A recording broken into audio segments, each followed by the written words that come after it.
Study Prince YouTube channel में आप सभी बच्चों का हार्दिक स्वागत है।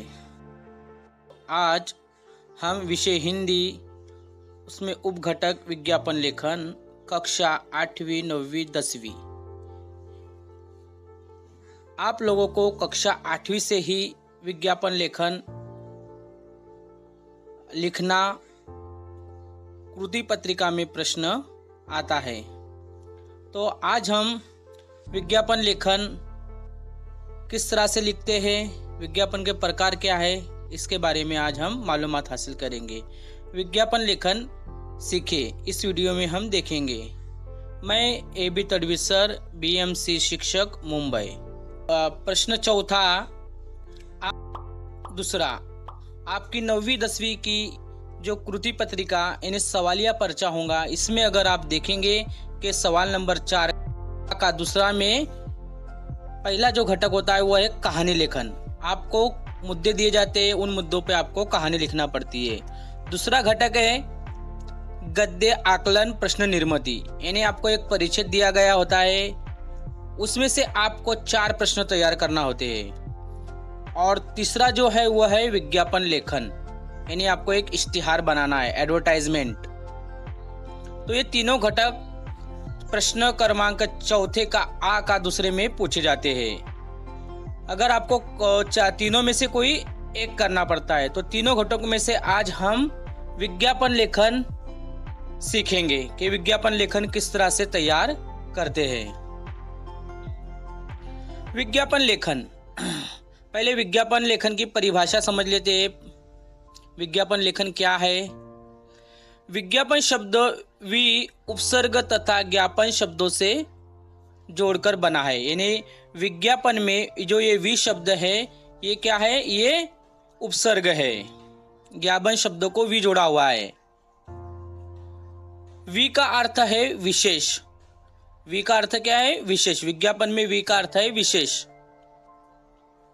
और ज्ञापन का अर्थ है जानकारी देना, यानी ज्ञापन का अर्थ है जानकारी देना। तो विज्ञापन का पूरा अर्थ हुआ, विज्ञापन का पूरा मतलब हुआ विशेष जानकारी देना। विज्ञापन का पूरा अर्थ है विशेष जानकारी देना।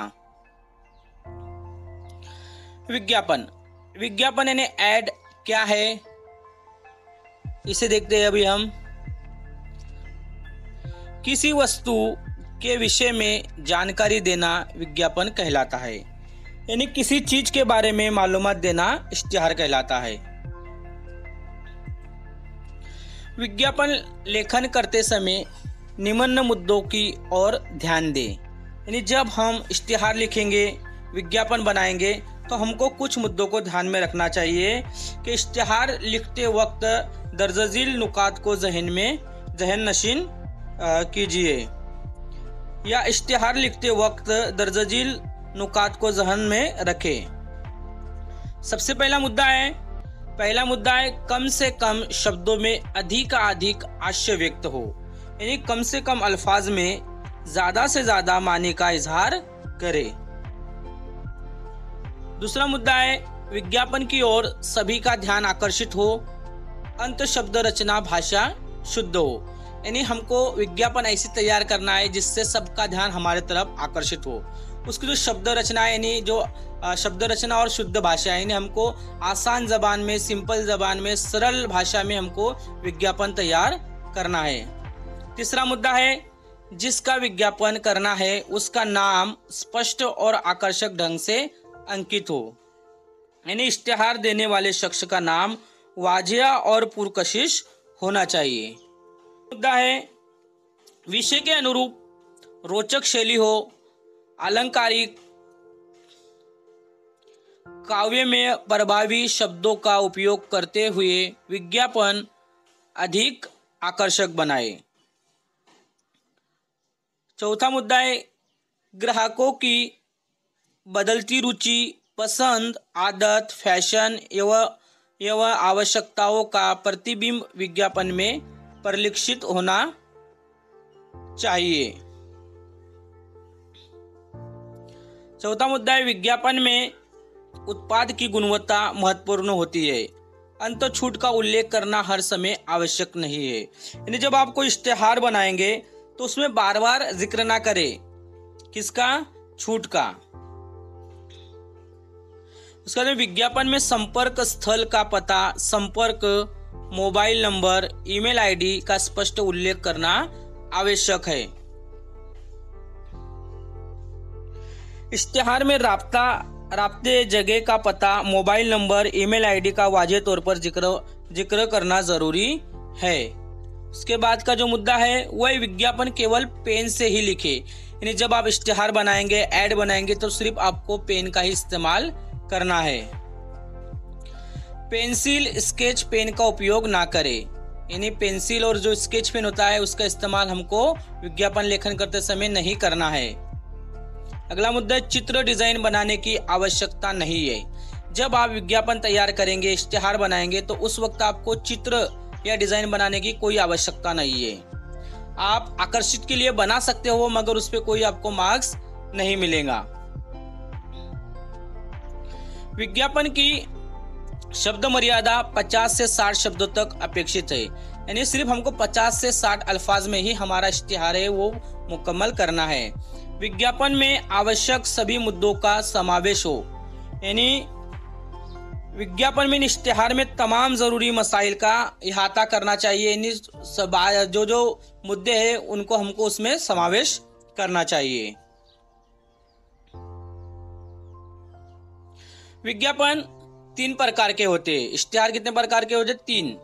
पहला है व्यक्ति संबंधी, दूसरा है वस्तु संबंधी, तीसरा है स्थान संबंधी। ये विज्ञापन के 3 प्रकार है। अब इन तीनों प्रकारों को हम एक एक करके इनके परिभाषा के साथ इनकी मालूमात हासिल करते हैं।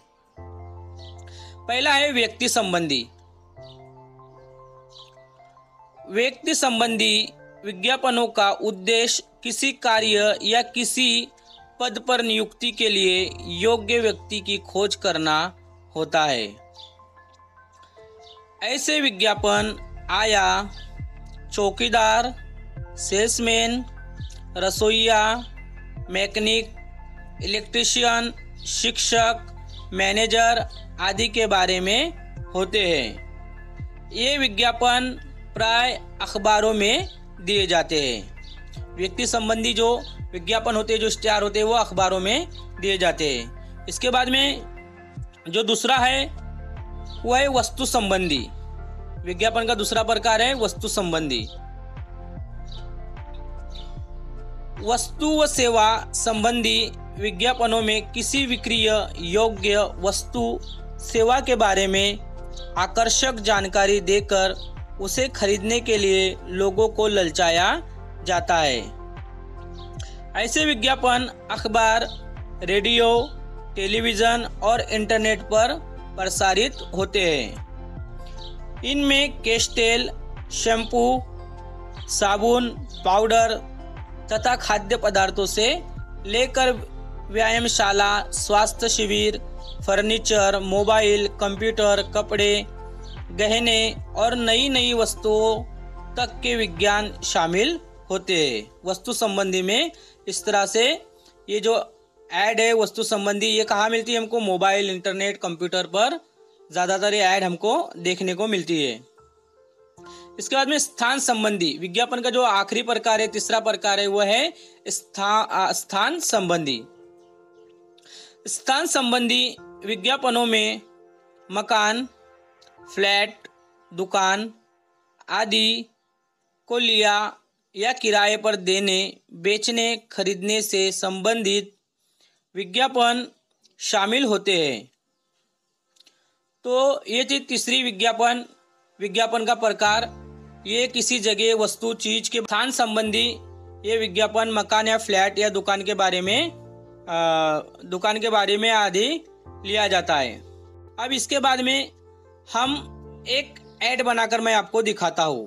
प्रश्न इस तरह से आपको कृति पत्रिका में आएगा, हैंड सैनिटाइजर पर 50 से 60 शब्दों में विज्ञापन बनाए। प्रश्न अलग अलग तरह के आ सकते हैं। अभी यहाँ पर हमको प्रश्न दिया गया है हैंड सैनिटाइजर पर 50 से 60 शब्दों में विज्ञापन बनाए। अब मैं आपको उदाहरण के तौर पर, नमूने के तौर पर ये विज्ञापन तैयार करके दिखाता हूँ। तो सबसे पहले क्या करना है, आपको एक चौकोनी बॉक्स बना लेना है, जिस तरह से मैंने यहाँ पे बना लिया। इसके बाद में हमको हेडिंग देना है नीम सैनिटाइजर, क्योंकि हमको सवाल क्या दे रहा है, सैनिटाइजर के बारे में पूछा गया है। इसलिए मैंने यहाँ पे एक एग्जाम्पल के तौर पर, उदाहरण के तौर पर एक नीम सैनिटाइजर हैंड के बारे में हमको विज्ञापन तैयार करना है, इसलिए मैंने हेडिंग दे दिया नीम हैंड सैनिटाइजर। इसके बाद एक मैंने चित्र बना लिया। चित्र बनाने की कोई आवश्यकता नहीं है, मगर आकर्षक बनाने के लिए मैंने चित्र बनाया हुआ है। इसके बाद आपको उसकी कुछ खुसूसियात यानी विशिष्ट यहाँ पे लिखना है, जैसा कि ये 100% नेचुरल है। दूसरा, चंदन की खुशबू में त्वचा फ्रेंडली। इसके बाद में कोरोना वायरस को नष्ट करे जड़ से, सभी प्रकार के पैकों में उपलब्ध है। तो इस तरह से हमने पहले जो विज्ञापन है इसकी कुछ खुसूसियात एवं वैशिष्ट्य यहाँ पे लिख दिए। इसके बाद में हम इसकी कीमत लिखेंगे, मात्र ₹79। इसके बाद में कुछ स्लोगन लिखते हैं हम, अब कोरोना वायरस की खैर नहीं। दूसरा स्लोगन, कोरोना से अगर बचना है तो नीम सैनिटाइजर का उपयोग करें। इसके बाद में हम ये कहाँ मिलेगा इसका पता इधर नीचे लिख देते हैं, सभी जनरल और मेडिकल स्टोरों पर उपलब्ध है। इस तरह से मैंने आपको उदाहरण के तौर पर एक ऐड बनाकर दिखाया, एक विज्ञापन तैयार करके दिखाया। आप इसी तरह से अगर तीनों प्रकारों में से कोई एक विज्ञापन हमको पूछी जाएंगी तो इस तरह से आप आसानी से विज्ञापन तैयार करना सीखेंगे। आप विज्ञापन तैयार करना अच्छे से बना सकते हो। Thank you. इसी तरह के अलग अलग वीडियो देखने के लिए मेरे YouTube चैनल तड़वी प्रिंस को लाइक, शेयर, कमेंट्स जरूर कीजिए। धन्यवाद।